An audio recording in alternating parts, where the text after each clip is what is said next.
हमारा टॉपिक है atomic radius और आयनिक रेडियस। ठीक है, अभी तक हमने जो पहले हम पढ़ चुके हैं, हमारा फर्स्ट लेक्चर कंप्लीट हो चुका है, जिसके अंदर हमने क्या देखा था कि कैसे हम ट्रिक से एलिमेंट को याद करते हैं और उनके इलेक्ट्रॉनिक कॉन्फ़िगरेशन ऑलरेडी पढ़ चुके हैं। तो ये भी काफ़ी इंपॉर्टेंट है। ये मान लीजिए एटॉमिक प्रॉपर्टी एलिमेंट की। सबसे पहले हम स्टार्ट करते हैं। तो एटॉमिक प्रॉपर्टी क्या होती है, होता क्या एटॉमिक रेडियस, एक आपका जो सेंटर ऑफ न्यूक्लियस से लेके जहाँ तक आपके इलेक्ट्रॉन जाने की प्रोबेबिलिटी मैक्सिमम होती है, से मान लें आपका ये वैसे हमारा क्या है, जो आपकी मेटल है इनके अंदर जहाँ तक आपका जो कर्नल होता है तो ये डिस्टेंस होता है, मेटेलिक जो बॉन्ड होता है, तो सेंटर ऑफ न्यूक्लियस से लेके जहाँ तक हमारा इलेक्ट्रॉन पाने की प्रोबेबिलिटी मैक्सिमम होती है तो उसको हम लेते हैं एटॉमिक रेडियस।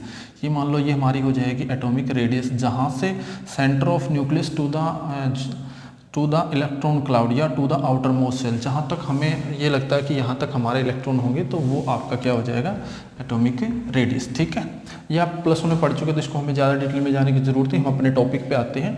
तो देखो इसके अंदर हमारा जो एटॉमिक रेडियस है, हम पढ़ रहे हैं आपकी transition d block elements, d block element या transition element, d block elements.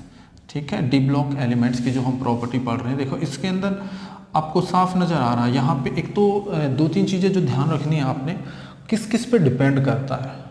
आपका जो एटॉमिक रेडियस है वो डिपेंड करती है, एटॉमिक रेडियस 4-5 पॉइंट ध्यान रख लें। एटॉमिक रेडियस है, हमें ध्यान रख लेना है क्योंकि आगे भी हमें ज़रूरत पड़ेगी। तो एटॉमिक रेडियस पहले आपकी डिपेंड करती है इफेक्टिव न्यूक्लियर चार्ज पे। किस पे डिपेंड करती है, effective nuclear charge, effective nuclear charge. ठीक है, जेड इफेक्टिव का मतलब ये है इफेक्टिव न्यूक्लियर चार्ज। सेकंड हमें डिपेंड करती है स्क्रीनिंग इफेक्ट के अंदर, स्क्रीनिंग इफेक्ट। ठीक है, स्क्रीनिंग इफेक्ट। थर्ड हमारा डिपेंड करता है inter electronic repulsion, inter electronic repulsions. ठीक है, रिपल्सन्स। और हमारा एक पॉइंट है जिस पे depend number of cells, number of cell. जैसे अपने फार्मूला है जनरली जो हम फार्मूला पढ़ते हैं, जिसके अंदर हमारा क्या है, जो हम बोहर रेडियस कैसे निकालते थे, जो बोहर रेडियस का निकालने का फार्मूला हमारा क्या था, बोहर रेडियस निकालने का फार्मूला 52.9 पिकोमीटर्स, 52.9 पिकोमीटर्स। ठीक है, आपका क्या होता था, यहाँ पे हम इसको ए भी लिख देते n²/z।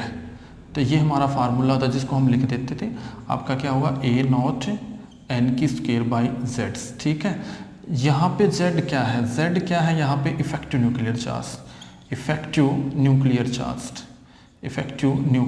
चार्ज, ये आपने ध्यान रख लेना है, इफेक्टिव न्यूक्लियर चार्ज। ठीक है, तो हमने क्या देखा कि जो भी आपका है एटॉमिक रेडियस है वो सबके लिए कॉमन है। या तो एटॉमिक रेडियस पे सीधा इस फार्मूले पर डिपेंड करती है कि रेडियस कैसे बढ़ेगी, सेल बढ़ेंगे तो रेडियस बढ़ती है।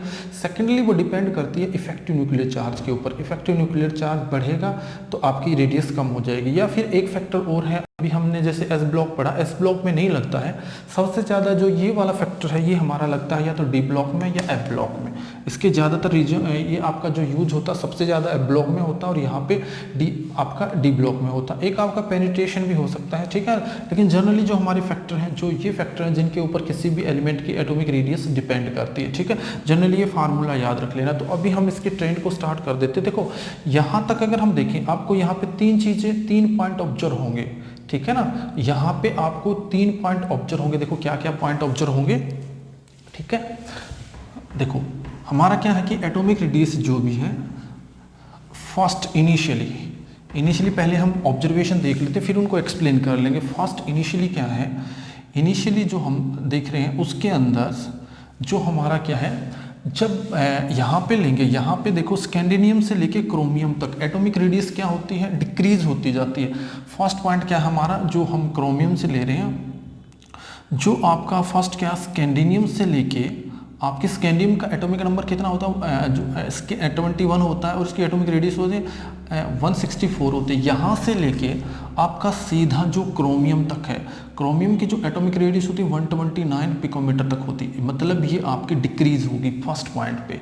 तो आपका फर्स्ट पॉइंट ये हो जाएगा। सेकंड पॉइंट में क्या होगा, यहाँ पे आपको सेकंड ऑब्जर्वेशन क्या आप नोट कर रहे हो, तो इसमें जो स्कैंडिनेवियम से लेके आपका क्या हुआ यहाँ तक, स्कैंडिनेवियम लेके आपका क्रोमियम तक, यहाँ तक अगर आप देखें, यहाँ से लेके अगर हम यहाँ तक देखें तो आपको साफ नजर आ रहा है एटॉमिक रेडियस आपकी डिक्रीज होगी। चाहे आपका इसके अंदर लेंगे, इसी में आप चाहे इस ग्रुप में ले लेंगे, अगर हम ये ले लेंगे यहाँ से आपका 3D सीरीज के अंदर, फर्स्ट हम ले रहे हैं 3D सीरीज में, तो 3D सीरीज के अंदर ये नोट करेंगे। 4D सीरीज में आप क्या नोट करोगे, 4D सीरीज का जो आप देखोगे, 4D सीरीज आपका यट्रोबियम से स्टार्ट होके आपका वाई से स्टार्ट होके कहाँ तक एटॉमिक रेडियस आपकी डिक्रीज होती है, लगभग आपकी जो मोलिब्डेनम तक है, जो आपके कहाँ तक है, MO तक, ठीक है। यट्रोबियम की जो एटॉमिक रेडियस होती है वो 180 पिकोमीटर होती है, वो हमारी कितनी होती है 180 पिकोमीटर, और जो हमारी मोलिब्डेनम की होती है 139 पिकोमीटर हमारी होती है। तो ये आपका यहाँ तक डिक्रीज होगा, कहाँ तक डिक्रीज होगा, यट्रोबियम, जिरकोनियम, नायोबियम, मोलिब्डेनम, आपका MO तक आपकी डिक्रीज होती है। अगर 5D सीरीज की बात करें, 5D सीरीज के अंदर आपका क्या होगा, देखो 5D सीरीज में अगर हम नोट करें तो 5D सीरीज में हमारा क्या होगा, लेंथेनम से लेके हमारी कहाँ तक डिक्रीज होगी, यहीं तक, लगभग यहीं तक डिक्रीज होगी आपकी, कहाँ तक डिक्रीज होगी, टंगस्टन तक। तो आपकी जो लेंथेनम की जो एटॉमिक रेडियस होती है वो आपकी होती है 187 पिकोमीटर्स, ठीक है। आपको याद रखने की जरूरत है, मैं वैसे बता रहा, थोड़ा सा आप ध्यान आइडिया रह जाए। तो आपकी लेंथेनम से लेके टंगस्टन तक 139 तक ये आपकी क्या हो जाएगी, यहाँ तक डिक्रीज होती है। पहली जो हमारी ऑब्जर्वेशन है, ठीक है ना, तो पहली ऑब्जर्वेशन हम एक ऑब्जर्वेशन को हम एक्सप्लेन करते जाएंगे तो क्यों आपकी डिक्रीज होती है, ये आपने ध्यान रख लेना। फर्स्ट आपका क्या है, क्वेश्चन नंबर फर्स्ट जो हम फर्स्ट पॉइंट डालेंगे वो क्या है कि अगर हम स्टार्टिंग से लेके अगर हम चलते हैं तो आपका स्टार्टिंग से मतलब in the beginning of the series, हम बोल सकते हैं in the beginning of the atomic series, in the beginning of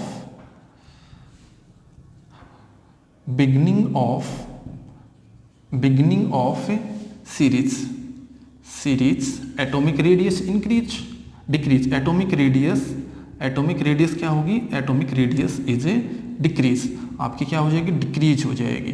अब एक्सप्लेनेशन क्या है, यहाँ पे हमें दो फैक्टर के हिसाब से मैंने आपको बताया है। डी ब्लॉक में जनरली या तो हम इफेक्टिव न्यूक्लियर चार्ज लेके चलते हैं या हम क्या लेके चलते हैं आपका, या तो जनरली हम इसको एक्सप्लेन इस फार्मूले से भी कर सकते हैं। हम हमारा जो फार्मूला है जनरली हम इस फार्मूले से भी कर सकते हैं, n/z क्या है, इफेक्टिव न्यूक्लियर चार्ज। तो यहाँ पे आपका अगर कहीं पे नॉर्मल है तो आप एक्सप्लेन कर सकते हो कि जो आपका रेडियस क्या होगी, आपकी रेडियस इफेक्टिव न्यूक्लियर चार्ज की इन्वर्सली। तो यहाँ तक देखो क्या होगा, यहाँ पे देखो कैसे समझेंगे हम। देखो ये हमारा न्यूक्लियस है, सपोज कर लिया ये हमारा न्यूक्लियस है, ये हमने ले लिया हमारा न्यूक्लियस है। अब यहाँ पे क्या होगा, पहले आपको पता कौन सा सेल आता है, 3D सेल आता है। ये हमारा क्या हो जाएगा 3D सेल्स, ठीक है। 3D आपको पता है पहले आता है, इससे सबसे नीचे आता है 3D, उसके बाद में आता है 4S, ठीक है ना, 4S। तो आप यहाँ पे देखोगे पहले इसको भरा जाता है, जो ऊपर वाला है, जो आपका जो बाद में आता है, मतलब हम ऐसे समझ लें इसको, ठीक है ना। जैसे मान लिया ये आपका न्यूक्लियस है, यहाँ पे अगर हम देखें ये हमारा क्या है 3D, ये हमारा क्या है 3D, फिर हमारा आता है 4S, ये हमारा क्या है 4S, और ये हमारा क्या आता है 3D। तो पहले इसके अंदर इलेक्ट्रॉन भरे जाते हैं, इसमें 2 इलेक्ट्रॉन आते हैं, फिर उसके बाद जनरली D के अंदर आपके फिलअप कर दिए जाते हैं। तो आपका जो ये है, इसमें आपका जैसे हम मान लें स्कैंडिनियम से चलते हैं, स्कैंडिनियम से लेके क्रोमियम तक, तो यहाँ पे आपका क्या होगा, पहले स्कैंडिनियम में 1 इलेक्ट्रॉन आएगा, क्रोमियम में 2 इलेक्ट्रॉन आएंगे, और आपका इसमें स्कैंडिनियम में 1 आएगा, टाइटेनियम में 2 आ जाएंगे, क्रोमियम में 3 आ जाएंगे, क्योंकि क्रोमियम का एटॉमिक नंबर। तो आप देखो ये क्या करते हैं, इनके कारण जो आपका ये क्या करते हैं, सील्ड करते हैं, ये क्या करते हैं सील्डिंग, या जिसको हम बोल देंगे इनके कारण क्या होता है स्क्रीनिंग इफेक्ट। ये आपके क्या करते हैं, जो इनर इलेक्ट्रॉन है, यहाँ पे न्यूक्लियस है, तो यहाँ न्यूक्लियस का फोर्स लास्ट सेल तक जाने के लिए इनमें से पास होके जाता है। लेकिन ये क्या करते हैं, जो ये इलेक्ट्रॉन है, ये वाले जो आपके इलेक्ट्रॉन हैं, ये एक प्रकार से क्या करते हैं, स्क्रीन प्रोड्यूस करते हैं। लेकिन यहाँ पे जो स्क्रीनिंग इफेक्ट वीक है, यहाँ पे आप नोट करोगे जो हमारा स्क्रीनिंग इफेक्ट वीक है यहाँ पे, क्योंकि 3 इलेक्ट्रॉन है, बहुत कम है। यहाँ पे क्या है आपका screening effect is weak, screening जो इफेक्ट हमारा स्क्रीनिंग इफेक्ट इज वीक। तो अगर स्क्रीनिंग इफेक्ट वीक होगा तो इसके ऊपर कौन सा फोर्स बढ़ जाएगा, इसके ऊपर कौन सा फोर्स बढ़ जाएगा, इफेक्टिव न्यूक्लियर चार्ज। अगर आपको पता है यहाँ पे effective nuclear charge strong, effective आपका Z effective nuclear charge, effective जो इफेक्टिव न्यूक्लियर चार्ज है वो आपका क्या हो जाएगा, ज़्यादा इंक्रीज हो जाएगा। तो इसमें यहाँ पे क्योंकि आपका एटॉमिक रेडियस, अगर ये इफेक्टिव न्यूक्लियर चार्ज कम होगा तो ये क्या करेगा, इसको अपनी तरफ खींचता जाएगा।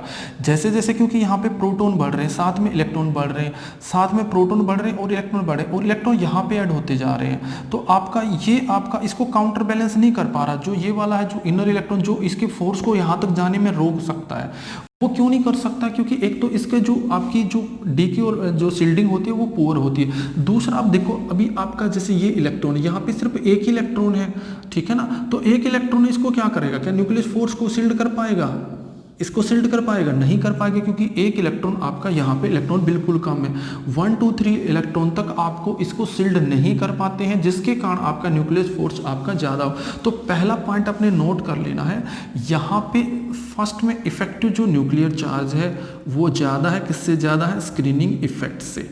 ये आपने पॉइंट नोट कर लेना है। जो आपका है यहाँ पे जेड इफेक्टिव न्यूक्लियर चार्ज आपका स्क्रीनिंग इफेक्ट से आपका क्या है, ज़्यादा है, इसके कारण आपकी एटॉमिक रेडियस क्या हो जाएगी, सो एटॉमिक रेडियस आपकी क्या हो जाएगी, इंक्रीज हो, आपकी क्या हो जाएगी, डिक्रीज हो जाएगी, यहाँ पे डिक्रीज हो जाएगी। ये आपने पॉइंट ज़्यादा है। जैसे जैसे हम एटॉमिक नंबर को इंक्रीज करेंगे, जैसे जैसे हमारा एटॉमिक नंबर इंक्रीज होगा इन द बिगिनिंग जैसे जैसे हमारा एटॉमिक रेडियस आपका इंक्रीज होता चला जाएगा, स्टार्टिंग में हम देखेंगे जैसे जैसे हमारा एटॉमिक नंबर इंक्रीज होता जाएगा, इफेक्टिव न्यूक्लियर चार्ज आपका बढ़ता चला जाएगा। जो स्क्रीनिंग इफेक्ट है वो वीक है, वो उसको अच्छी तरह शील्ड नहीं कर पाता, जिसके कारण क्या होता है, जो न्यूक्लियस का फोर्स के ऊपर बढ़ता चला जाएगा और धीरे धीरे आपकी जो ग्रेजुअली है एटॉमिक रेडियस आपकी डिक्रीज होती जाएगी with increase the atomic number. ठीक है, जैसे जैसे एटॉमिक नंबर बढ़ेगा वो आपकी एटॉमिक रेडियस है वो आपकी इंक्रीज होती चली जाएगी। ठीक है, सेकंड पॉइंट हमारा, अब सेकंड पॉइंट लेते थे, इस यही सेम फैक्टर इस पे लगेगा, सेम फैक्टर इस पे लगेगा और सेम इस पे लगेगा। तीनों में से किसी के ऊपर भी क्वेश्चन आ सकता है, आप किसी के ऊपर भी तीनों में से क्वेश्चन आ सकता है, तो आप इस हिसाब से एक्सप्लेन कर सकते हो। सेकंड पॉइंट अगर हम देखें, सेकंड पॉइंट हमारा क्या होगा, अगर सेकंड पॉइंट को अगर हम लेते हैं in the middle of the series, अगर हम मिडल ऑफ द सीरीज में चलते हैं, middle of the series, second हमारा पॉइंट क्या हो जाएगा, सेकंड के अंदर अगर हम सेकंड में देखें, सेकंड के अंदर, ठीक है, सेकंड हमारा क्या है, अगर हम ले रहे हैं, कहाँ से ले रहे हैं, क्रोमियम से। अब क्रोमियम से लेके आपको साफ नजर आएगा, क्रोमियम से लेके यहाँ तक की जो एटॉमिक रेडियस है वो ज़्यादा फर्क नहीं पड़ रहा। जो आपकी स्कैंडिनियम से जो आपकी क्रोमियम से ले रहे हैं, क्रोमियम से लेके अगर हम चलेंगे कहाँ तक जाएंगे, हम जाएंगे कॉपर तक, कॉपर तक चले जाते हैं। देखो कॉपर तक अगर जा रहे हैं तो स्कैंडिनियम की जो हमारी एटॉमिक रेडियस है, जो हमारी क्रोमियम की एटॉमिक रेडियस होती है 129 पिकोमीटर होती है, लेकिन जो आपकी कॉपर की होती है, कॉपर की जो आपकी होती है 128 पिकोमीटर होती है। आप देखोगे 128 पिकोमीटर तो लगभग क्या है, सेम है। तो यहाँ तक जो भी एलिमेंट है, चाहे वो क्रोमियम है, क्रोमियम के बाद आपका मैग्नीज है, मैग्नीज के बाद आयरन है, आयरन के बाद कोबाल्ट है, कोबाल्ट के बाद निकल है, थोड़ी सी डिक्रीज होती है। आप देखो क्रोमियम का जो है, क्रोमियम के बाद अगर हम चल रहे हैं, मैं सीरीज लिख देता हूँ, देखो क्रोमियम से कॉपर तक ज़्यादा फर्क नहीं पड़ेगा। क्रोमियम की आपकी कितनी है, 129। क्रोमियम के बाद अगर हम किस पे जाएंगे, क्रोमियम के बाद आप टेबल में ऑब्जर्व करोगे तो मैग्नीज की आपकी थोड़ी सी इंक्रीज होगी, 137 आपकी इंक्रीज हो जाएगी। मैग्नीज के बाद आपका क्या है, आयरन, आयरन की कितनी होती है, 126 होती है। देखो सेम ही है, तो कॉपर की भी लगभग इतनी है, तो आपकी कोबाल्ट की कितनी हो जाएगी, 125 हो जाएगी, और कॉपर की कितनी हो जाएगी, 128 हो जाएगी। तो कुछ ज़्यादा फर्क नहीं है यहाँ पे।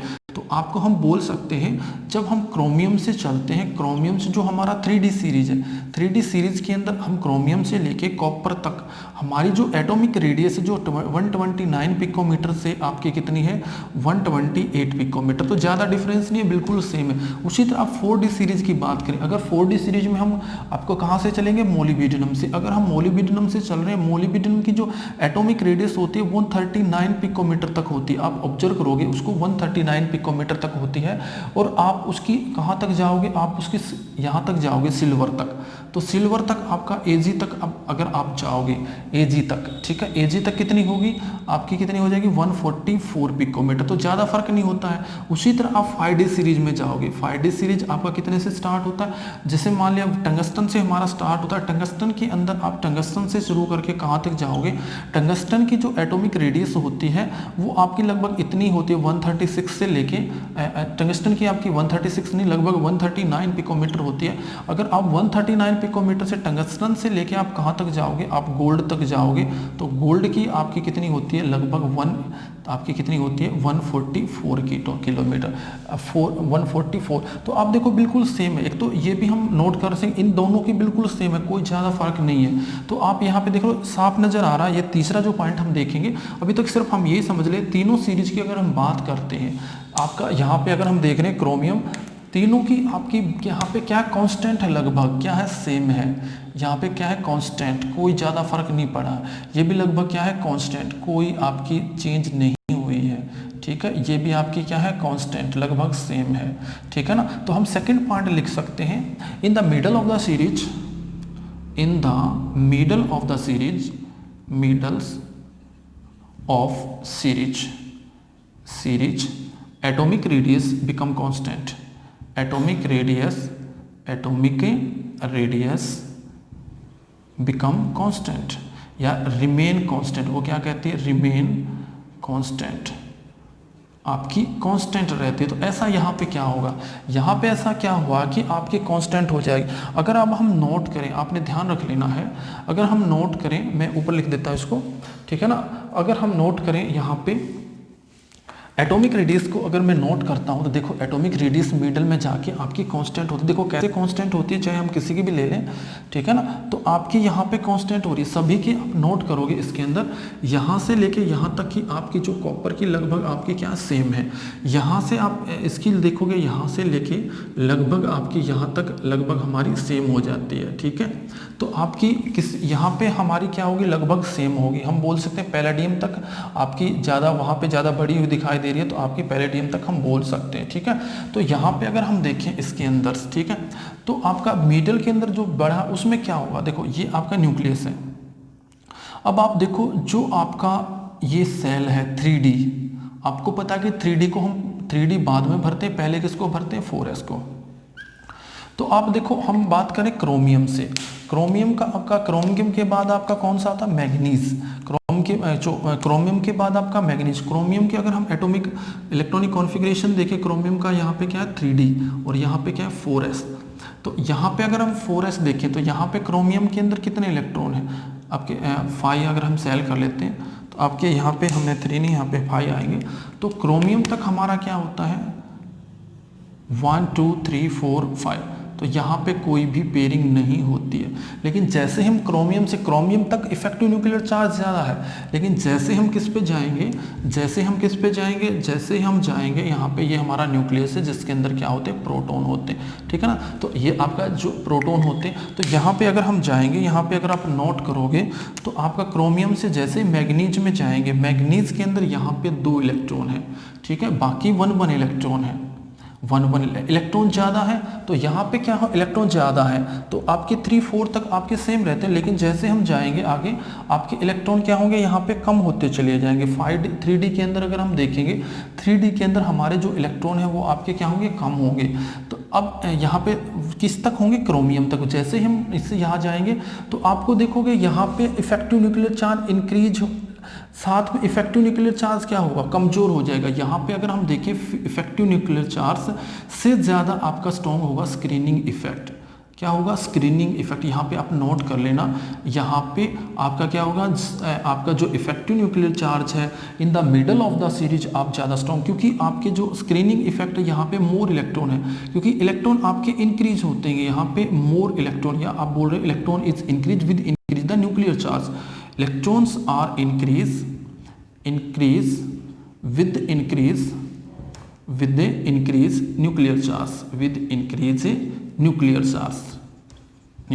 charge, ठीक है, with increase nuclear charge. So nucleation they counter balance increase nuclear charge.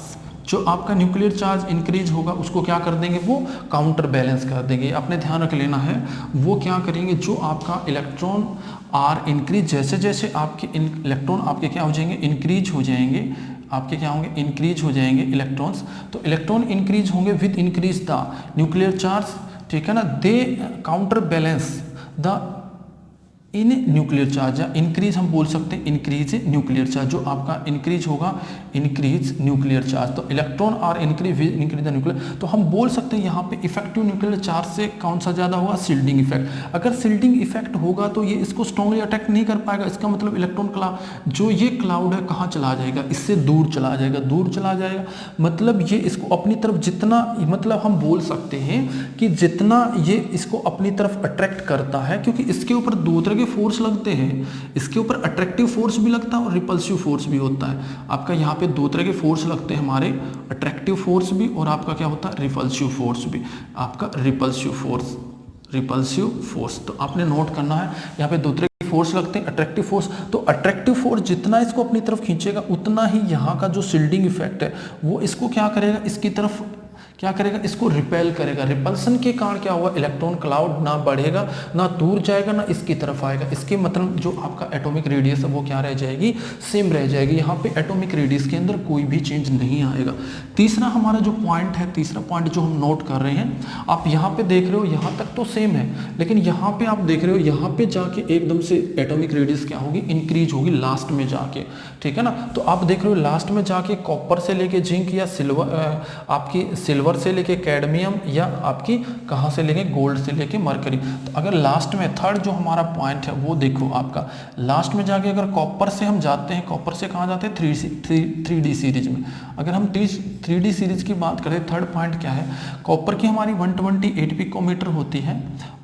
Copper से हम कितना जाएंगे, जिंक तक जाएंगे, तो आप नोट करोगे 137 पिकोमीटर होती है इसकी।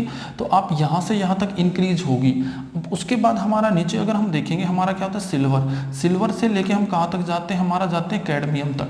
सिल्वर से अगर हम कैडमियम तक जाएंगे, देखो आप सिल्वर से कैडमियम तक जाओगे तो आपकी 144 पिकोमीटर से इंक्रीज होकर 154 पिकोमीटर चली जाती है। अब 5D सीरीज इसमें अगर लास्ट में देखेंगे, हमारी गोल्ड से लेकर अगर हम मरकरी तक जाते हैं, Hg तक जाते हैं, तो यहाँ पे भी 144 मिक्रोमीटर से 175 पिकोमीटर हो जाएगी। तो आप देखो यहाँ पे लगातार इंक्रीज होगा यहाँ पे। तो यहाँ पे देखो ये हमारा 3D सीरीज है, ये हमारा 4D सीरीज है, यहाँ पे क्या है 4D सीरीज, यहाँ पे क्या है 4D सीरीज, और ये हमारा है 5D सीरीज, ठीक है। तो आप तीनों में नोट करोगे, तीनों के अंदर आप देखोगे एटॉमिक रेडियस इज इंक्रीज, क्योंकि यहाँ पे क्या होगा, आप इसमें नोट करो, जो हमारा न्यूक्लियस है ये आपके कंप्लीटली फिल्ड हो जाएगा। जो d ऑर्बिटल है 1 2 3 4, जो हमारा d ऑर्बिटल है वो आपका कंप्लीटली फिल्ड हो जाएगा, चाहे वो कॉपर है और चाहे वो आपका क्या होगा, आप अगर मान लिया जिंक का केस ले लोगे, जैसे मान लिया जिंक आपने लिया है, या आप कॉपर भी ले सकते हो, तो यहाँ पे क्या होंगे, 2 इलेक्ट्रॉन होंगे। तो यहाँ पे आपका क्या हुआ, ये जो इलेक्ट्रॉन क्लाउड है इनके बीच में क्या हुआ, there is a great electron repulsions, there is a great electrons repulsions। तो यहाँ पे आप नोट करोगे there is a great electron repulsions। सो इसके कारण क्या होगा, यहाँ पे रिपल्शन होगा तो ये इसको क्या करेगा, इलेक्ट्रॉन क्लाउड को क्या कर देगा, रिपेल कर देगा। जो यहाँ पे आपको इलेक्ट्रॉन क्लाउड है तो ये आपका जो है ये इससे दूर चला जाएगा, इससे क्या होगा, दूर चला जाएगा। इसकी एटॉमिक जो हमारा 3D है, 3D क्या करेगा, जो आपका 4s है, जो 4s को हम कहाँ भरते हैं, इसके बाद में भरते हैं। आपको पता है पहले हमारा 3D आता है फिर 4s, तो ये क्या करेगा, जो इसको क्या करेगा, इसको रिपेल कर देगा। रिपल्सन के कारण क्या होगा, एटॉमिक रेडियस क्या हो जाएगी, यहाँ पे हम देख रहे हैं, यहाँ पे आपका रिपल्सन क्या होगा, धीरे से ग्रेट रिपल्सन्स, ठीक है, इलेक्ट्रॉन रिपल्सन है, जिसके कारण आपकी क्या हो जाएगी, एटॉमिक रेडियस आपकी हमेशा आप नजर आ रही है, एटॉमिक रेडियस क्या हो जाएगी, इंक्रीज हो जाएगी। जो हमारी एटॉमिक रेडियस है वो क्या हो जाएगी, इंक्रीज हो जाएगी। ये आपने नोट करना है, ठीक है। नेक्स्ट हमारा पॉइंट क्या है, पॉइंट हमारा 3 प्रॉपर्टी हम कर चुके हैं। मिडल आपकी स्टार्टिंग में बिगिनिंग में एटॉमिक रेडियस हमारी बिगिनिंग में क्या होती है, एटॉमिक रेडियस आपकी इंक्रीज होती है, मिडल में जाके कांस्टेंट हो जाती है और लास्ट में जाके आपकी क्या हो जाती है, फिर एकदम से इंक्रीज हो जाती है। तो वहाँ पे इलेक्ट्रॉन रिपल्शन आपका क्या हो जाता है, इंक्रीज हो जाता है। क्योंकि यहाँ पे तो जो आपका देखो यहाँ पे क्या था हमारा, यहाँ पे आप लिख सकते हो जो इफेक्टिव न्यूक्लियर चार्ज है, यहाँ पे इफेक्टिव न्यूक्लियर चार्ज ज़्यादा स्ट्रॉन्ग है स्क्रीनिंग इफेक्ट से यहाँ बोल सकते हैं जो हमारा स्क्रीनिंग इफेक्ट से ज़्यादा होगा, ठीक है। यहाँ पे क्या है, मिडल के अंदर जो हमारा इफेक्टिव न्यूक्लियर चार्ज आप बोल सकते हो, एक पॉइंट में भी लिख सकते हो, यहाँ पे कौन ज़्यादा है, स्क्रीनिंग इफेक्ट। तो स्क्रीनिंग इफेक्ट यहाँ पे ज़्यादा है, तो आप इसमें एक्सप्लेन कर सकते हो कि यहाँ जिसके कारण स्क्रीनिंग इफेक्ट ज़्यादा है तो ये एक दूसरे को काउंटर बैलेंस करके और आपका जो एटॉमिक रेडियस है वो क्या हो जाती है, कॉन्स्टेंट हो जाती है। तीसरा जो हमारा पॉइंट है, ठीक है ना, एटॉमिक रेडियस। अब आप देखो नीचे, हम नीचे की तरफ जा रहे हैं, ऊपर की, ये हमारा क्या है, हम ग्रुप में नीचे से ऊपर की तरफ जा रहे हैं। ये हमारा क्या है, ग्रुप में जैसे ही हम नीचे ऊपर से नीचे की तरफ जा रहे हैं, ये हमारा क्या, अगर हम बात करें स्कैंडिनियम, टाइटेनियम्स और हमारा क्या नहीं, स्कैंडिनियम, लैंथेनियम और हमें याद रखना था स्कीला एक्टिंग, ठीक है। ये हमने ट्रिक पहले याद कर चुके हैं, स्कीला एक्टिंग। तो यहाँ पे देखोगे आप स्कैंडिनियम, लैंथेनम्स और आपका क्या हो जाएगा, एक्टिनियम्स। तो इसके अंदर आप नोट करोगे, इसके अंदर अगर हम नोट करेंगे तो यहाँ पे इसकी जो एटॉमिक रेडियस होती है 164 पिकोमीटर होती है, लेकिन इसकी जो रेडियस होती है 180 पिकोमीटर होती है, और यहाँ पे आप देखोगे 187 पिकोमीटर। इनकी तो लगभग सेम होती है, कोई ज़्यादा फर्क नहीं होता। आप कुछ एग्जांपल लेंगे जैसे हम, उसमें आपको पता लग जाएगा। यहाँ पे देखो, तो हम बोल सकते हैं यहाँ पे एटॉमिक रेडियस क्यों इंक्रीज हुई है, तो आप नोट कर लेना यहाँ पे, ठीक है ना। Down the group atomic radius is increase, atomic radius is increase. तो यहाँ पे क्या हो जाएगी, इंक्रीज हो जाएगी, एटॉमिक रेडियस इज इंक्रीज। तो आपके यहाँ पे देखो, ये इसमें क्या हुआ, चेंज हुआ, आपको साफ नजर आ रहा है। यहाँ पे जो एटॉमिक रेडियस है वो आपकी क्या, इंक्रीज हुई। तो क्यों होगा, नंबर ऑफ सेल इंक्रीज। आपको पता फार्मूला क्या है रेडियस निकालने का, जो रेडियस निकालने का हमारे पास फार्मूला है वो हमारा क्या है, AN², नीचे क्या हो जाएगा, Z इफेक्टिव। तो आपको पता है सीधा इस पे डिपेंड करता है, कि रेडियस कैसे होगी, नंबर ऑफ सेल इंक्रीज होंगे, रेडियस इंक्रीज होगी अगर नंबर ऑफ सेल आपके क्या होंगे, इंक्रीज होंगे। तो डाउन द ग्रुप आप लिख सकते हो, down the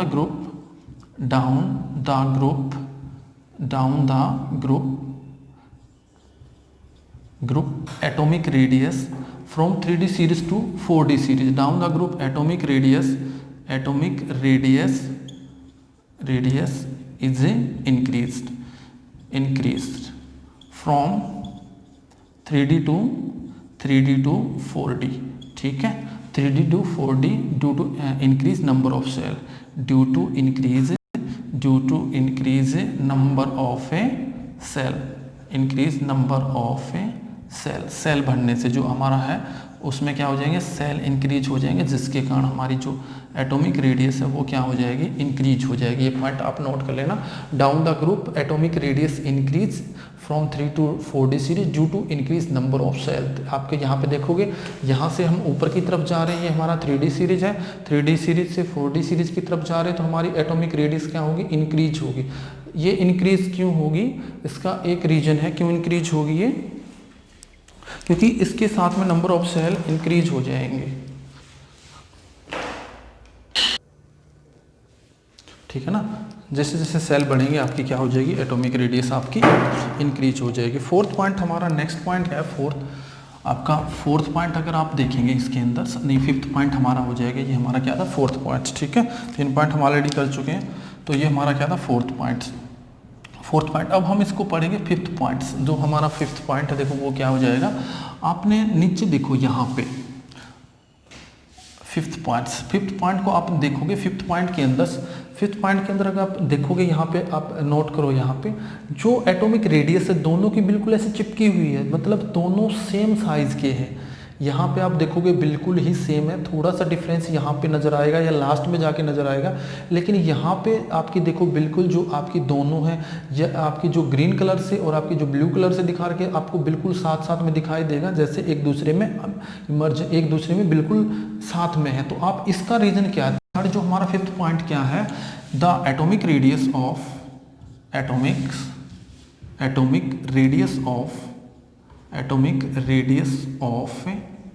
atomic radius of 4D series and 5D series is same, ठीक है। इससे क्या होगा, इसका रीज़न क्या है वो मैं आपको बता देता हूँ। देखो यहाँ पे आप इसको नोट करोगे, यहाँ से अगर हम एटॉमिक नंबर देखते हैं, यहाँ से अगर हम आगे चलते हैं, हमारा यहाँ पे अगर इसका एटॉमिक नंबर हमारा कितना होता है 57, तो यहाँ पे अगर हम इसको नोट करेंगे एटॉमिक नंबर के हिसाब से, अगर एटॉमिक नंबर अगर देखेंगे तो यहाँ पे डिफरेंस होता है, यहाँ पे काफ़ी डिफरेंस आपको मिलेगा। बीच में आपके एफ ब्लॉक एलिमेंट आ जाते हैं, एफ ब्लॉक एलिमेंट्स, इसमें आपने देखा होगा एफ ब्लॉक एलिमेंट आ जाते हैं। तो जैसे हमने मान लिया जिरकोनियम से हैफनियम की तरफ जा रहे हैं, या आपका लेंथेनम से हैफनियम की तरफ जा रहे हैं, इट्रियम से जर्केनियम, अगर हम जिरकोनियम तो यहाँ पे 3D सीरीज आ जाता है। अगर हम इलेक्ट्रॉनिक कॉन्फ़िगरेशन करते हैं, जैसे मान लिया आपका जो यट्रियम है, आपने इलेक्ट्रॉनिक कॉन्फ़िगरेशन की थी, तो इसका कितना होता 57, इसका एटॉमिक नंबर कितना होता 57। तो आपको उसी के साथ में अगर आपने जिरकोनियम की आप इलेक्ट्रॉनिक कॉन्फ़िगरेशन करते हो, ZR आप जिरकोनियम की आपकी इलेक्ट्रॉनिक कॉन्फ़िगरेशन करते हो, तो यहाँ पे 57, आपका ये क्या था 72।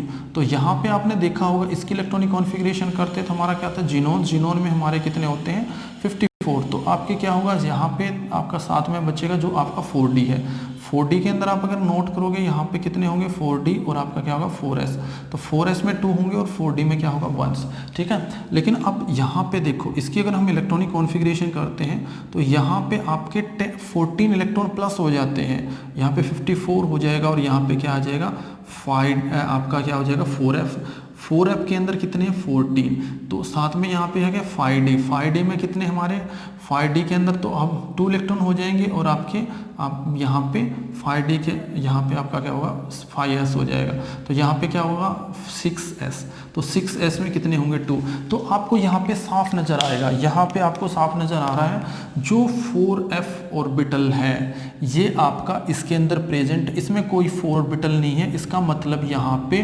14 इलेक्ट्रॉन प्लस हुए और 14 प्रोटॉन अलग, 14 प्रोटॉन्स, ठीक है। एटॉमिक नंबर एकदम से 14, क्योंकि ये ग्रेजुअली इंक्रीज हुआ। एटॉमिक नंबर कहाँ से स्टार्ट होके कहाँ से स्टार्ट हुआ है ये, तो आपका 57 से स्टार्ट हो गया 72 तक, तो धीरे धीरे आपके बीच में 14 एलिमेंट जो आपकी लेंथेनोइड एक्टिनोइड जो हमारी ब्लॉक एलिमेंट हमने निकाल रखा तो वो इलेक्ट्रॉन है, तो इसका मतलब वहाँ पे 14 इलेक्ट्रॉन और 14, तो ये एक दूसरे को काउंटर बैलेंस करते हैं। तो काउंटर बैलेंस करते तो ज़्यादा इफेक्ट नहीं होता, लेकिन आपको पता है तीसरा पॉइंट आपने पढ़ा होगा, जो आपका 4f ऑर्बिटल होता है, जो 4f ऑर्बिटल होता है उसकी क्या होती है, बिल्कुल पोर शील्डिंग होती है।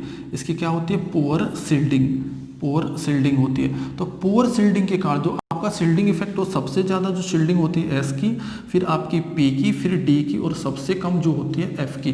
तो आपका ये मान लो सबसे पोर शील्डिंग होती है, जिसके कारण ये क्या करता है, तो इसके कारण अगर शील्डिंग पोर है तो हम बोल सकते हैं यहाँ पे बिल्कुल जो इफेक्टिव न्यूक्लियर चार्ज होगा वो आपका वेरी हाई होगा, किससे, आपका स्क्रीनिंग इफेक्ट से, ठीक है, वो बहुत ज़्यादा इंक्रीज हो जाएगा जिसको।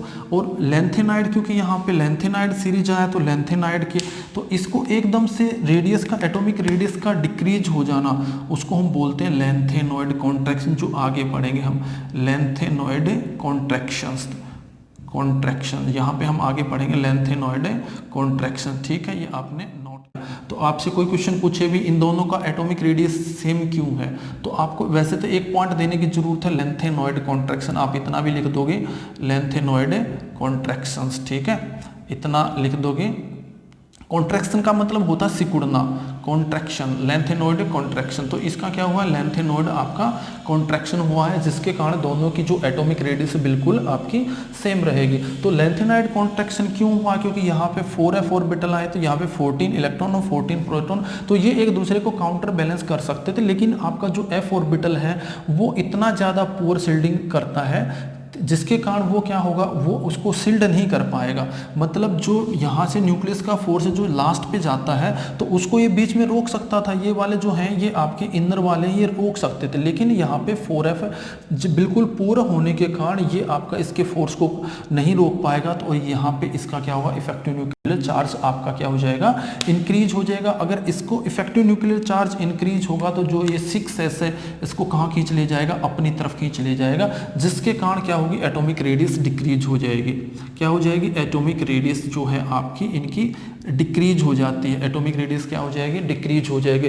इसके कंसिक्वेंस और रिजल्ट है वो हम आगे भी पढ़ेंगे, थोड़ा सा मैं बता देता हूँ। जैसे आप एक दो और नोट करोगे, यहाँ पे बिल्कुल दो कुछ एलिमेंट की तो बिल्कुल सेम ही साइज होता है। जैसे मान लिया है एफनियम और आपका जैसे मान लिया जिरकोनियम, आप यहाँ पे नोट करोगे, जैसे आपका क्या है जिरकोनियम ZR और हैफनियम, दोनों की आप एटॉमिक रेडियस बिल्कुल नोट करोगे। जिरकोनियम की आपकी कितनी होती है, 160 होती है आपकी, इसकी जो रेडियस होती है 160 होती है। और दूसरी जो हैफनियम की होती है 159, लगभग 158 जो होती है 158 होती है। लगभग दोनों की सिमिलर एटॉमिक रेडियस है। ये क्या है, बिल्कुल similar size, similar atomic radius, similar atomic radius है। इनकी सिमिलर एटॉमिक रेडियस है, तो इसका मतलब क्या हुआ, दे है, तो इनको सेपरेट करना मुश्किल है। तो इनकी फिजिकल, क्योंकि इनका separation it is difficult to separate, so इसके कारण दो पॉइंट चेंज हो जाएंगे। So we cannot separate, we cannot separate, we cannot separate this. इनको हम आपकी क्या होगी, इनको सेपरेट करना मुश्किल होगा। और इनकी जो दोनों की, दूसरा हम बोल सकते हैं इनकी जो फिजिकल प्रॉपर्टी होगी सेम होगी।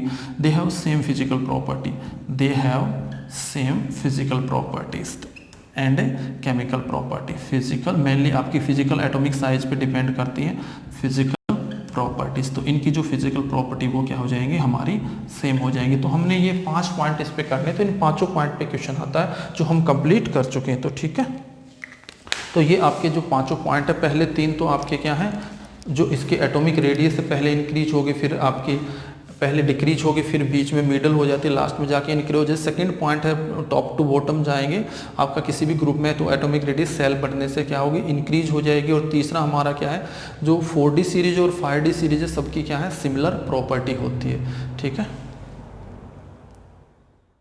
स्टार्ट करेंगे हम। हमारा नेक्स्ट टॉपिक है melting point and boiling point of the transition elements. ठीक है, तो ये हमारी नेक्स्ट प्रॉपर्टी है जो भी हम स्टार्ट कर रहे हैं, melting point, boiling point and enthalpy of atomization. बिल्कुल इनमें एक एक दो क्वेश्चन बनते हैं, कुछ ज़्यादा वो नहीं है। ठीक है ना, तो हम बेसिक से स्टार्ट करते हैं। इसके अंदर क्या होता है, देखो सबसे पहले हम ये समझ लेते हैं कि मेटेलिक करैक्टर क्या होते हैं। क्या होते हैं मेटेलिक करैक्टर्स, आपको पता है। इससे पहले हम मेटेलिक करैक्टर को थोड़ा सा स्टडी कर लेते हैं, मेटेलिक करैक्टर्स। ठीक है, क्या होते हैं मेटेलिक करैक्टर्स। देखो मेटेलिक करैक्टर के अंदर जैसे मान लिया जो मेटल होती हैं वो क्या होती है, यहाँ पे इस तरह की आपकी एग्जिस्ट करती है मेटल्स। जो आपकी मेटल होती हैं वो आपकी ऐसे एग्जिस्ट करती हैं। जैसे मान लिया आपकी मेटल है, इसके अंदर जो अनपेड इलेक्ट्रॉन होते हैं, जो वैलेंस इलेक्ट्रॉन होते हैं वो निकल के बाहर आ जाते हैं। ठीक है ना, जिसको हम बोलते हैं सी मॉडल्स। ठीक है, आपका क्या हो जाएगा, जैसे जो मेटल होती है उसमें मेटेलिक बॉन्ड कैसे बनते हैं, पहले तो हम वो सीख लेते हैं। मेटेलिक बॉन्ड तभी हमको ये समझ में आएगा। देखो ये आपकी क्या है, मेटल है, ये इसके अंदर क्या है, जो आपको इलेक्ट्रॉन दिखाई दे रहे हैं वो आपके क्या हैं, यहाँ पे हमारे मोबाइल इलेक्ट्रॉन। तो ये हमारे क्या हो जाएंगे, मोबाइल इलेक्ट्रॉन्स। ठीक है, इसके अंदर देखो जो हमारा ये है, ये हमारे हैं मोबाइल इलेक्ट्रॉन्स, ये हमारे क्या हो जाएंगे, मोबाइल इलेक्ट्रॉन्स। ठीक है, मोबाइल इलेक्ट्रॉन्स। और जो आपका बाकी का जो पोर्शन बचा है उसको हम बोलते हैं कर्नल। ये हमारा क्या हो जाएगा, कर्नल्स। तो कर्नल क्या होता है, देखो मान लिया ये आपका क्या है, यहाँ से आपका सोडियम है, सोडियम ने अपना एक इलेक्ट्रॉन लूज कर दिया तो क्या बन गया, सोडियम पॉजिटिव प्लस में आपका इलेक्ट्रॉन्स। तो ये आपका क्या है, जो इलेक्ट्रॉन है ये आपका क्या होगा, कहलाएगा, ये आपका बाकी जितने इलेक्ट्रॉन बचे और आपका जो बाकी पोर्शन बचा इसको हम बोल देंगे कर्नल्स। ठीक है ना। तो ये हमारा हो जाएगा कर्नल और इसको हम बोलेंगे मोबाइल इलेक्ट्रॉन्स। ये आपको ध्यान रख लेना, इसको हम बोलेंगे मोबाइल इलेक्ट्रॉन।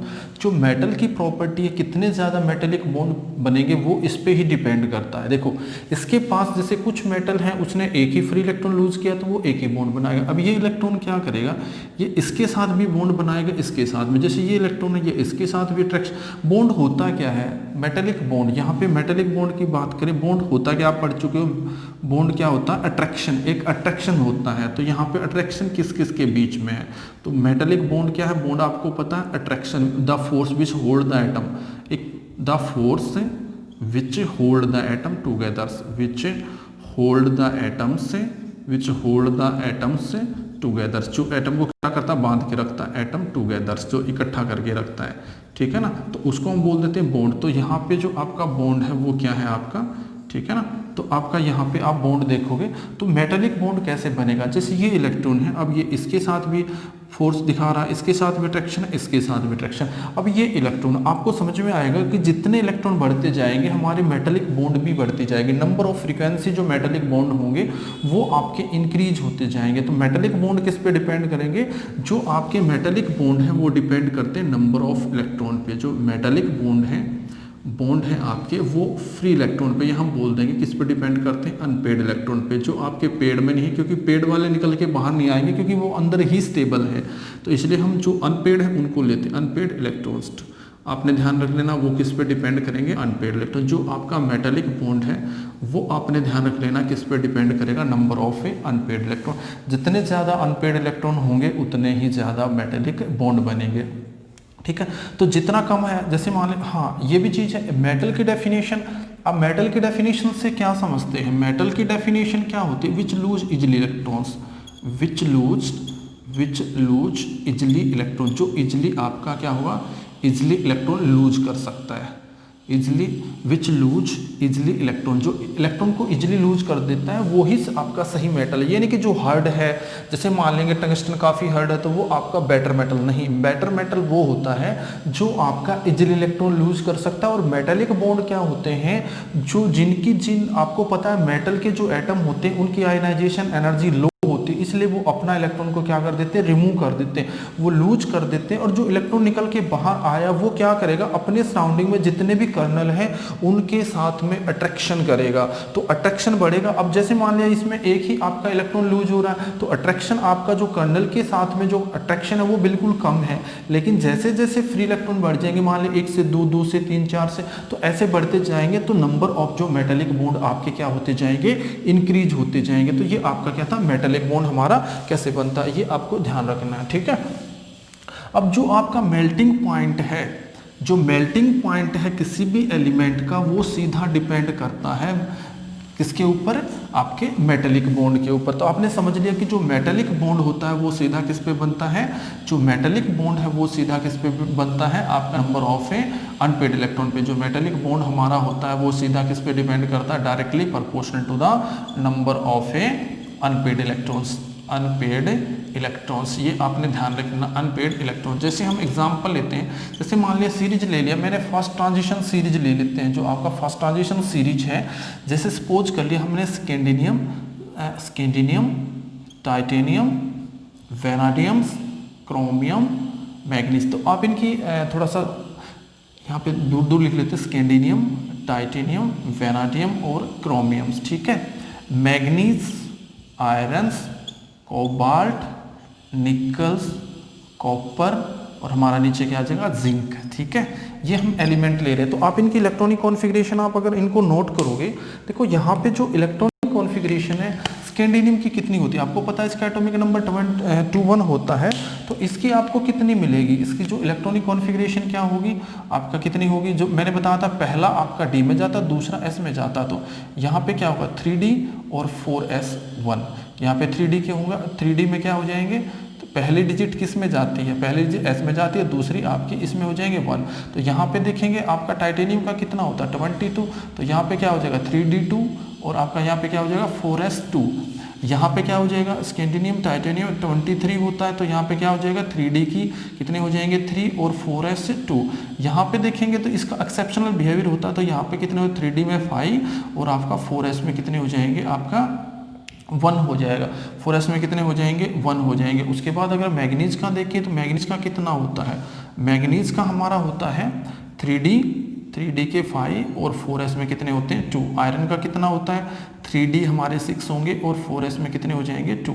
कोबाल्ट का कितना होता है 27 होता है, इसका 26 होता है, 28 होता है, 29 होता है और इसका कितना होता है 30। तो यहाँ पे अगर कोबाल्ट की बात करें तो कोबाल्ट की क्या होगी 4s2 और 3d की 7। तो यहाँ पे इसकी हो जाएगी 3d 8 और 4s से आपका क्या हो जाएगा 2। यहाँ पे अगर इसकी देखेंगे तो इसकी क्या होगी आपकी हमारी हो जाएगी 3d में 10 और 4s में क्या हो जाएगा 1। और इसकी देखें तो इसमें तो कम्प्लीटली भरा होता है, 3d की आपके क्या हो जाएंगे 10 और 4s में हमारे क्या हो जाएंगे 10। तो इतना अगर हम देखेंगे इसमें, इसके अंदर अगर हम नोट करेंगे तो आपने नोट करना इसके अंदर क्या होगा, तो आप यहाँ पे इसको नोट करोगे तो आप देखोगे यहाँ पे जो हमारे अनपेड इलेक्ट्रॉन है यहाँ पे आपको साफ नजर आ रहा है। यहाँ पे क्या हो रहा है पहले आपका जो करैक्टर है वो आपका जो है यहाँ पे आपका मेल्टिंग पॉइंट, यहाँ पे अगर नोट करेंगे तो यहाँ पे आप देखोगे मेल्टिंग पॉइंट आपका क्या होता है इंक्रीज होता है, यहाँ पे मेल्टिंग पॉइंट इंक्रीज होता है। फिर क्या होता है मेल्टिंग पॉइंट क्या होता है डिक्रीज होता है। ये आपका जो 3D सीरीज है, हमने ये 3D सीरीज हम ले रहे हैं, तो 3D सीरीज के अंदर आप नोट कर रहे हो यहाँ पे एटॉमिक नंबर बढ़ने के साथ है तो एकदम से तो इंक्रीज होता है फिर डिक्रीज होता है। तो क्या है यहाँ पे, तो आपको पता है यहाँ पे जो नंबर ऑफ अनपेड इलेक्ट्रॉन हो जाएंगे, नंबर ऑफ अनपेड इलेक्ट्रॉन्स तो कितने होंगे वो देखो, यहाँ पे सिर्फ 1 है, यहाँ पे आपके अनपेड इलेक्ट्रॉन 2 हैं, यहाँ पे आपके अनपेड इलेक्ट्रॉन 3 है, यहाँ पे इलेक्ट्रॉन आपके 6 हैं, ठीक है ना। यहाँ पे अनपेड इलेक्ट्रॉन 5 हो जाएंगे, फिर 4 हो जाएंगे, फिर आपका कितने हो जाएंगे देखो, जैसे मान लिया कोबाल्ट के आपको निकालने कितने होंगे, तो आपके क्या करना है कोबाल्ट में आपने ये लेना है 1 2 3 4 5, ठीक है। तो आपके कोबाल्ट में 7 होते हैं, 4s में कितने हैं 4s में हमारे हैं 2, 4s में 2 हैं और कोबाल्ट में इसमें कितने हो जाएंगे 7, 1 2 3 4 5 6 7 आपके कितने हो जाएंगे 5 आपके यहाँ पे 1 2 3 4। तो यहाँ पे हम एक और बॉक्स बना देते हैं तो हमारा क्या हो जाएगा टोटल आपके होंगे, तो आपका कितना हो जाएगा 1 2 3 4 5 6 7, तो टोटल आपके 7 हो जाएंगे। तो यहाँ पे अनपेड कितने बचे, सिर्फ हमारे 3 अनपेड बचे हैं, 3 आपके अनपेड इलेक्ट्रॉन। यहाँ पे कितने इलेक्ट्रॉन है 3 इलेक्ट्रॉन आर अनपेड्स, यहाँ पे अनपेड हो जाएंगे, ये आपने ध्यान रखना है, ठीक है 3 इलेक्ट्रॉन आर अनपेड्स। तो इसका मतलब यहाँ पे आपके 3 हो जाएंगे, फिर 2 हो जाएंगे, फिर आपका यहाँ पे कितना होगा 1 और यहाँ पे क्या हो जाएगा 0। तो आप इसी के हिसाब से अब इनका मेल्टिंग पॉइंट अगर हम एक्सप्लेन करें तो आपका यहाँ पे आप देखो जैसे जैसे नंबर ऑफ आपके अनपेड इलेक्ट्रॉन इंक्रीज होंगे वैसे वैसे आपका मेटेलिक बॉन्ड इंक्रीज होगा, मेटेलिक करैक्टर इंक्रीज होंगे और आपके जैसे जैसे मेटेलिक करैक्टर इंक्रीज होंगे melting point and the boiling point also increase. तो आप यहाँ पे इसमें ध्यान से देखो जैसे जैसे आपके क्या है, जैसे जैसे हमारे जो ये हैं आपके number of unpaired electron increase होंगे वैसे वैसे जो हमारा मेल्टिंग पॉइंट है और बॉइलिंग पॉइंट इंक्रीज हो जाएगा। देखो यहाँ पे सबसे ज़्यादा अनपेड इलेक्ट्रॉन इसके पास होते हैं क्रोमियम के पास, सबसे ज़्यादा अनपेड इलेक्ट्रॉन क्रोमियम के पास होते हैं, यहाँ पे क्रोमियम के पास होते हैं, यहाँ पे इसके पास होते हैं और यहाँ पे सबसे ज़्यादा इन तीनों के पास आपके क्या होते हैं अनपेड इलेक्ट्रॉन होते हैं। तो इनका जो मेल्टिंग पॉइंट है अपने सीरीज में सबसे ज़्यादा होता है, ठीक है। अब दूसरा अगर हम पॉइंट देखें सबसे कम किस में होंगे, आप देखो जिंक का जो आपका जिंक का जो एलिमेंट है इसके अंदर जो अनपेड इलेक्ट्रॉन है बिल्कुल ही आपका 0 होगा, कोई भी अनपेड इलेक्ट्रॉन नहीं है। तो आप देखो जिंक का जो सबसे कम है, जो आपका जिंक है यहाँ पे जिंक का मेल्टिंग पॉइंट सबसे कम है क्योंकि जिंक के अंदर कोई भी, जिंक के अंदर अगर हम देखें जिंक के अंदर कोई भी अनपेड इलेक्ट्रॉन नहीं होगा। अगर आपका अनपेड इलेक्ट्रॉन नहीं होगा तो अनपेड इलेक्ट्रॉन नहीं है तो मेटेलिक बॉन्ड बनेंगे नहीं, तो मेटेलिक बॉन्ड आपके बनेंगे नहीं क्योंकि जब तक अनपेड इलेक्ट्रॉन होंगे नहीं तो आपका इलेक्ट्रॉन निकल के बाहर जाएगा नहीं और आपका वो स्टेबल रहेगा, और स्टेबल रहेगा तो वो आपके बॉन्डिंग में पार्टिसिपेट नहीं करेगा। अगर बॉन्डिंग में पार्टिसिपेट नहीं करेगा तो आप देखो मेल्टिंग पॉइंट कम होता है। तो इसी तरह आप पूरे सीरीज में देखो, अकेले इसकी नहीं देखो, आप यहाँ पे तीनों का नोट करो, यहाँ पे आप तीनों का मेल्टिंग पॉइंट नोट करो। तो आपका जो जिंक है, कैडमियम है और मरकरी है। आपको पता है मरकरी ऐसी मेटल है जो आपकी किस में होती है, लिक्विड स्टेट में, क्योंकि इसका मेल्टिंग पॉइंट बिल्कुल आपका लो होता है। जो मरकरी का होता है वो कितना होता है, -38 डिग्री सेल्सियस, क्योंकि it has no unpaired electron, it has no unpaired electrons, इसके पास कोई भी unpaired electrons, so its metallic bond is weak, so its metallic bond is very weak, metallic bonds is weak, very weak लिख सकते हैं या week लिख देंगे, वीक। तो इसका जो मेटालिक बॉन्ड है वो वीक हो जाएगा, और इसका मेटालिक बॉन्ड वीक है तो इसका मतलब ये किस में एग्जिस्ट करेगा, लिक्विड स्टेट में। आपको पता है जो -38 तो ये किस स्टेट में एग्जिस्ट करता है, लिक्विड स्टेट के अंदर। ये आपने नोट करना है। जो मरकरी हमारा होता है वो लिक्विड स्टेट के अंदर होता है। तो हमारा फर्स्ट क्वेश्चन तो ये है कि इंक्रीज होता है, फिर डिक्रीज को होता है, नंबर ऑफ अनपेड इलेक्ट्रॉन पे डिपेंड करता है, ठीक है। तो इसमें आपने ध्यान रख लेना अनपेड। यहाँ पे अगर हम देखें कुछ एक्सेप्शनल अगर हम केसेस देखते हैं, ठीक है, तो आपका एक्सेप्शनल अगर हम केस देखते हैं तो आपका एक्सेप्शनल केसेस के अंदर हमारा होगा, देखो क्या होगा, यहाँ पे आप इसको एक बार ध्यान से देखेंगे हम, यहाँ पे आपका जो सीरीज है तो आप अभी बता सकते हो ये, जैसे मान लिया जो हमें जो इनको इसलिए भी सूडो बोलते हैं, जो हमारा जो आपका सूडो एलिमेंट बोलते हैं, जिंक, कैडमियम और मरकरी, ये भी आपको मैं बता देता हूँ। इनको हम क्या नाम दे रखे हैं, हमने इनको सूडो एलिमेंट दे रखा है। क्या एलिमेंट बोलते हैं, सूडो। क्योंकि सूडो एलिमेंट इसलिए बोलते हैं क्योंकि हर चीज़ में ही ये नकली है, ये ट्रांजिशन एलिमेंट है ही नहीं, क्योंकि इनकी प्रॉपर्टी, क्योंकि मेटल जो होते हैं वो आपका हाई मेल्टिंग पॉइंट होता है, तो इनको इसलिए हम सूडो एलिमेंट भी बोलते हैं। ये हम पहले भी कर चुके हैं, तो इसलिए इनको सूडो बोलते हैं। और मरकरी का अगर क्वेश्चन आता है कि मरकरी का मेल्टिंग पॉइंट इतना लो क्यों होता है, तो आपने एक्सप्लेन करना है कि मरकरी के पास कोई भी अनपेड इलेक्ट्रॉन नहीं है। अनपेड इलेक्ट्रॉन नहीं है तो वो मेटेलिक बॉन्ड फॉर्मेशन नहीं करेगा, और जब तक मेटेलिक बॉन्ड नहीं बनेंगे तब तक वो आपका क्या होगा, उसके वीक मेटेलिक बॉन्ड होंगे तो वो आपका लिक्विड स्टेट में हो। आप यहाँ पे नोट करो एक पॉइंट, आप यहाँ पे देखो, थोड़ा यहाँ पे ज़्यादा डीप है, यहाँ पे ज़्यादा डीप है, यहाँ पे भी डीप है, ठीक है ना। तो यहाँ पे भी थोड़ा सा आप देखोगे, इसके सामने जो एलिमेंट है उसमें भी थोड़ा सा डीप मिलेगा। तो यहाँ पे डीप क्या है, अगर हम मैग्नीज की बात करें तो मैग्नीज का एटॉमिक नंबर 25 होता है, ठीक है। तो 25 होता है, तो इसका जो आपका क्या होगा, 4s1 यानी 4s2 और 3d में 5 है। वैसे तो इसके पास 5 अनपेड इलेक्ट्रॉन है, लेकिन इसकी इंटरनल स्ट्रक्चर के कारण, due to internal structure and half filled its bond, ये आपका क्या होता है, इसके अंदर जो न्यूक्लियस का फोर्स है वो इनको स्ट्रांगली अटैक करके रखता है। इसके पास जो 5 इलेक्ट्रॉन है, यहाँ पे जो हमारे 5 इलेक्ट्रॉन हैं, इनके अंदर क्या होता है, ठीक है, इसके अंदर जो हमारा क्या होता है, इसके अंदर जो 5 इलेक्ट्रॉन है वो आपका जो न्यूक्लियस होता है, वैसे तो इससे आपका जो होगा 4s, यहाँ पे आपके कितने होंगे, 2 इलेक्ट्रॉन्स। तो यहाँ पे क्या है, 2 इलेक्ट्रॉन्स, और ये आपका न्यूक्लियस से तो दूर है, लेकिन आपका जो खुद का जो ये है, इसके अंदर जो हमारे 5 इलेक्ट्रॉन है 1 2 3 4 5, ठीक है, 5 इलेक्ट्रॉन है वो आपके क्या बना रहे हैं, स्टेबल कॉन्फ़िगरेशंस।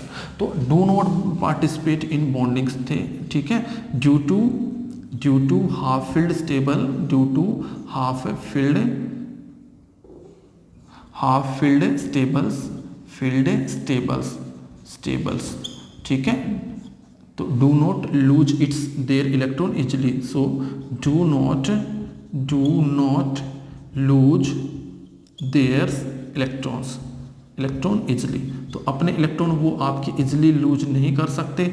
और साथ में हम ये भी बोल सकते हैं कुछ इनकी इंटरनल स्ट्रक्चर पे भी डिपेंड करता है।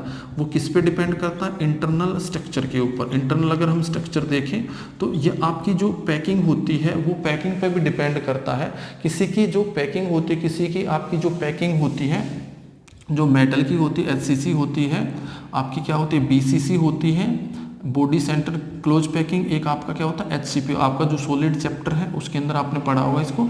जो CCP होती है आपका क्या हुआ, सिंपल क्यूबिक, ठीक है।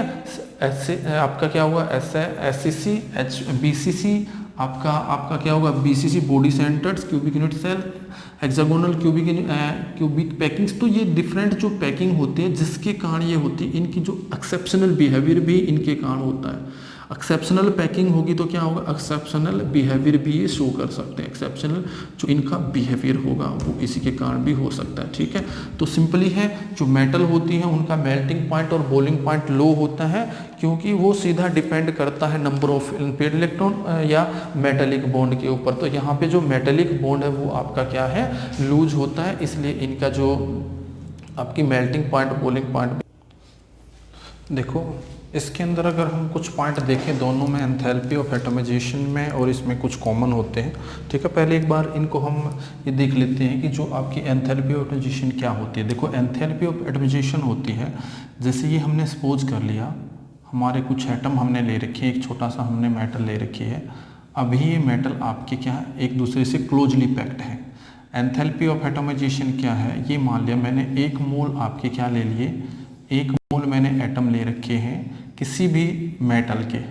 ठीक है, अब इन मोल को हमने जो एनर्जी दी 1 मोल, ये हमने कितने ले रखे हैं, 1 मोल्स। तो इसके लिए जो एंथैल्पी हमने दी है ताकि ये सभी के सभी अलग हो जाएं, अब ये बिल्कुल सेपरेट हो जाएं और इनके बीच में कोई भी रिलेशन ना हो।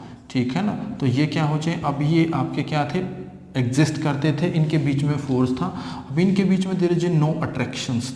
ठीक है, there is a no attraction, अब इनके बीच में कोई भी अट्रैक्शन नहीं है, मतलब ये आपके एटॉमिक फॉर्म में, अब ये क्या बन गए, अलग सेपरेट एटम हो जाएंगे। अब ये क्या है, सेपरेट एटम्स। ठीक है, तो एंथैल्पी क्या होती है, एंथैल्पी क्या है, the amount of energy supply to a metals, the amount of energy supply to a 1 mole substance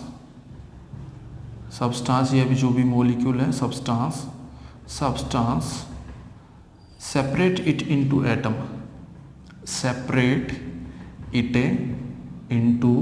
atoms, जो इसको बिल्कुल एटम में सेपरेट कर दे, separate it into the atoms.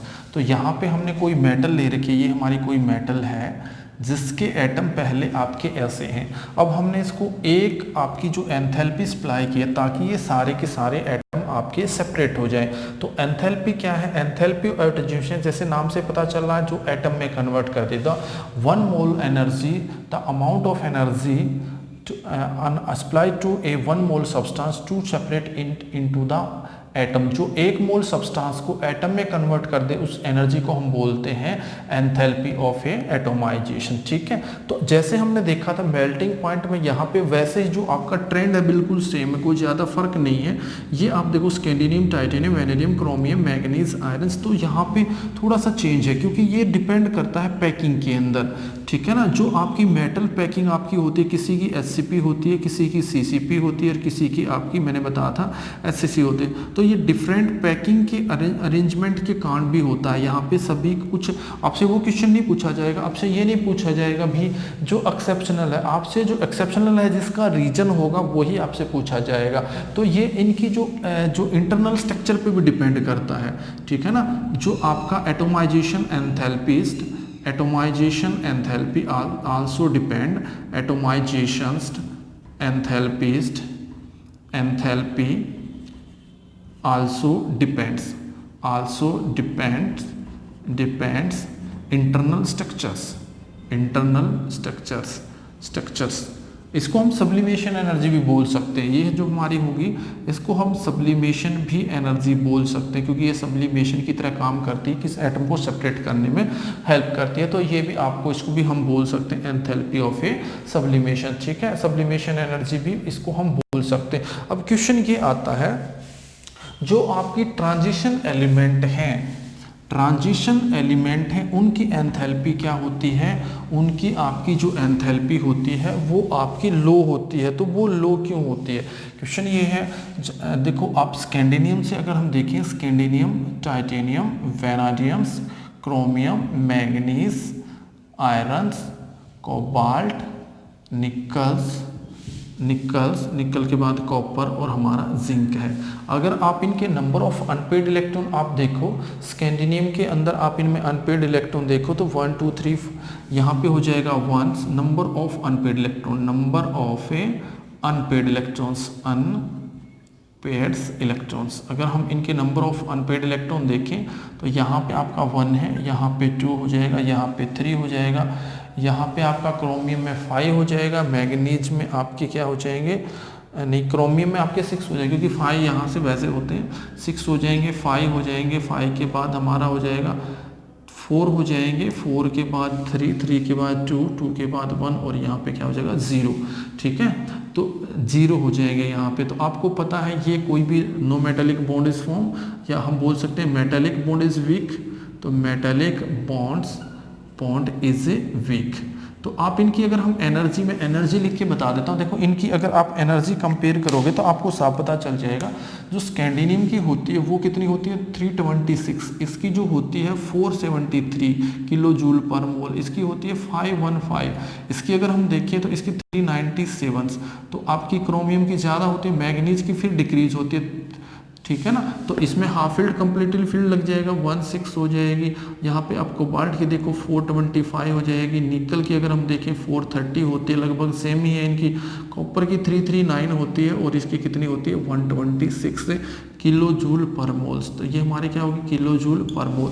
तो यहाँ पे अगर आप नोट करो, देखो मैं फिर बता रहा हूँ कि अनपेड इलेक्ट्रॉन कैसे निकालने। देखो जैसे ये है, आपको अनपेड इलेक्ट्रॉन कैसे निकालने हैं, तो आप इसकी इलेक्ट्रॉनिक कॉन्फ़िगरेशन कर लो। आपका पता है एटॉमिक नंबर कितना होता है 26। तो पहले डिजिट दूसरी डिजिट, पहले डिजिट किस में जाती है एस के अंदर 2 हो जाएगा, और दूसरी किस में आ जाए 3D के अंदर 6 हो जाएगा। तो ये तो आपका कंप्लीटली भरा हुआ है। इसके अंदर अगर हम देखें तो यहाँ पे कितने 1 2 3, ठीक है, एक और बॉक्स बना लेते हैं 1 2 3 4 5। तो यहाँ पे 1 2 3 4 5, तो एक यहाँ पे फिल्ड हो जाएगा। तो आपके कितने अनपेड बचेंगे, यहाँ पे आपके कितने अनपेड हैं, आपका ये अनपेड है, ये अनपेड है, ये अनपेड, टोटल हमारे 4 अनपेड हैं। तो 4 अनपेड इलेक्ट्रॉन है जो इन्होंने बॉन्डिंग में पार्टिसिपेट, जो आपके पेयर में नहीं है इसलिए बॉन्डिंग में पार्टिसिपेट नहीं करते हैं। ठीक है, यहाँ पे इसलिए आपके जो बॉन्डिंग में पार्टिसिपेट नहीं करते हैं ये आपने ध्यान रख लेना है। तो ये क्या हो जाएंगे अनपेड इलेक्ट्रॉन्स। ठीक है, तो आपको एंथैल्पी यहाँ पे देखो, यहाँ पे इसकी सबसे कम है, आप नोट करो इसकी सबसे कम है क्योंकि इसके पास कोई भी अनपेड इलेक्ट्रॉन नहीं होता है। ठीक है ना, अगर हम बात करें यहाँ पे, अगर हम सीरीज में चलें तो आपकी जो 3D सीरीज की आपकी, ये आपका है 3D सीरीज, ये आपका है 4D सीरीज और ये है आपका 5D series.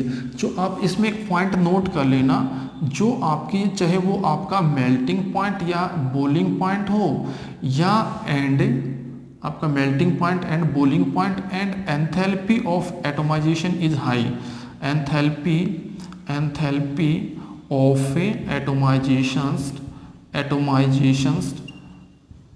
Is a more, the enthalpy of the 4D series and 5D series is more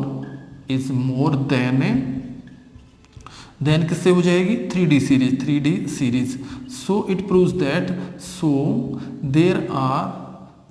in 4D and 5D there are more metallic bonds, होनी चाहिए थी कम लेकिन ज़्यादा है, तो इसका मतलब यहाँ पे ज़्यादा मेटेलिक बॉन्ड है। मोर मेटेलिक बॉन्ड्स जो आपके मेटल के बीच में, या हम बोल सकते हैं मोर या फ्रीक्वेंटली मेटेलिक बॉन्ड्स।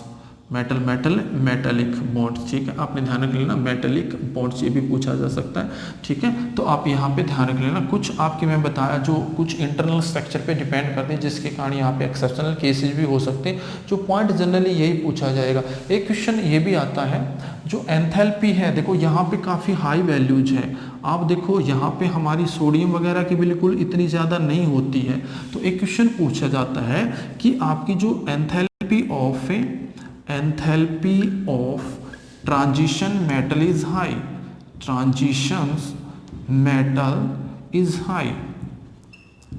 हाई, जो आपकी ट्रांजिशन मेटल की जो एंथैल्पी होती है हाई होती है, तो क्या रीजन है वो क्यों हाई होती है, ठीक है ना, वो बताओ क्यों हाई होती है। अगर आपसे ये क्वेश्चन आ जाए कि जो ट्रांजिशन मेटल है उनकी enthalpy of transition metal is high, इसका रीजन क्या हुआ? Because they have large number of unpaired electron, they have large number of A unpaired electrons, इनके पास ज़्यादा अनपेड इलेक्ट्रॉन होते हैं, अनपेड इलेक्ट्रॉन्स, तो जिसके कारण इनकी जो एंथैल्पी होती है वो क्या होती है? हाई होती है। ठीक है, जो ये आपके ट्रांजिशन एलिमेंट है ये आपके टिपिकली आपके मेटेलिक कैरेक्टर शो करते हैं। ठीक है ना, वो मेटेलिक कैरेक्टर शो क्यों करते हैं, चाहे आपके, मैं अलग से नहीं बता रहा, इसी में करवा देता हूँ। जो आपके ट्रांजिशन मेटेलिक कैरेक्टर आपके, चाहे इनकी डक्टिलिटी देखो, मेलिबिलिटी देख ले, कोई भी प्रॉपर्टी देख लो, जो ट्रांजिशन मेटल है वो इनके पास फ्रीक्वेंटली मेटेलिक बॉन्ड ज़्यादा होते हैं, और मेटेलिक बॉन्ड के कारण जो भी इनकी डक्टिलिटी जो भी है वो डिपेंड करेगी जो भी प्रॉपर्टी इनकी इंटरनल स्ट्रक्चर पे, और इनकी जो आपके number of metal frequently bond जो बनते हैं उनके ऊपर डिपेंड करेगी। ठीक है, तो ये हम आज कर लेते, खत्म कर देते हैं यहीं पे।